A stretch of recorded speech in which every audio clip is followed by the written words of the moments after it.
সব নৌকা দেখছো, এরকম গান গাওয়ার লোক দরকার আমাদের।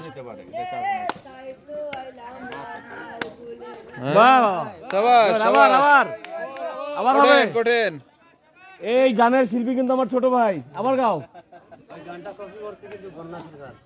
কি কমল কোডে নিয়ে কাজ করতেছিলেন জেনিফার?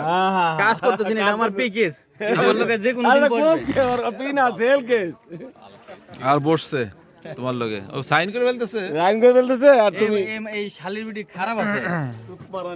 ও কি এক জায়গায় যায় নাকি? জানো আয়শা ম্যাডাম রে কি কইছি? আয়শা ম্যাডাম রে মানে সন্ধ্যার সময় পাঠাইছি তারে। বিটিআই লিস্টে নাই, ঠিক আছে? দুইটা লিস্টে আছে এখন, র্যানকন আর শেলটেক, ঠিক আছে? শেলটেক এক নম্বরে ছিল, ওটারে আমি মোটামুটি স্থগিত করাইছি আর কি। আয়শা ম্যাডাম রে দিয়া প্রস্তুতি আমি আস্তারা মাঠে লইছি। ভিডিও নিচ্ছি ভাইয়া, টাইম নাই। তবে না না আর ভিডিওর মধ্যে নিয়ে নিচ্ছি। এই যে এটা আমাদের সানোয়ার ভাই, সবাই দেখেন, ভিডিওটা একটু গ্রুপে দিয়েন, তাহলে আমরা ওনাকে চিনে রাখেন যে উনি সেই সানোয়ার, ঐতিহাসিক সানোয়ার ভাই, যার কথা না বললেই নয়। উনি একজন সেই প্রবাদ পুরুষ,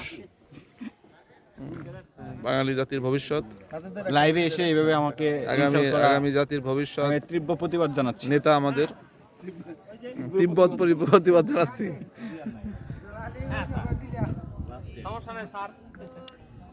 পানি কি শেষ নাকি এইটুকুই? কটা কভার করছিলেন? এটা তো কোড অফ কন্টাক্ট জায়গা মতো তোকে ভরে দিয়েছে, বলে দিয়েছে একবার কমল সরকার, বাবা দিয়েছে ক্যাচিং করে। কোড অফ কন্টাক্ট ভায়োলেশন হয়ে যাবে, এটা বলা যাবে না। কন্টাক্ট ভায়োলেশন হয়ে যায়। Code of contact,